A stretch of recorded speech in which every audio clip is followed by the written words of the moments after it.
ప్రభు నామమున అందరికీ శుభోదయం.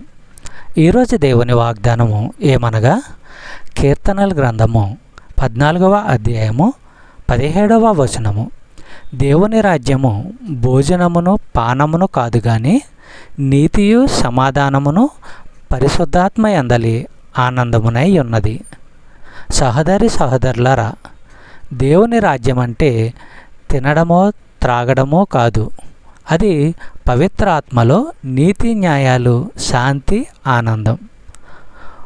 కొరింథీయులకు రాసిన మొదటి పత్రిక 8వ అధ్యాయము 8వ వచనము మనము పరిశీలించినట్లయితే, భోజనమును బట్టి దేవుని ఎదుట మనము మెప్పు పొందము.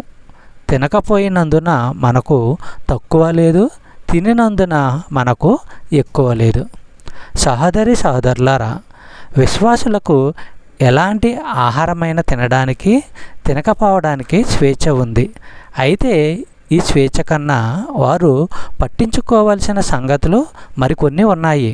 తమను తాము తృప్తిపరుచుకోవడం కంటే తోటి విశ్వాసులే వారికి ఎక్కువ ప్రీతికరము కావాలి. చెప్పబడిన వాగ్దానము దేవుడు దీవించి ఆశీర్వదించును గాక. ఆమేన్.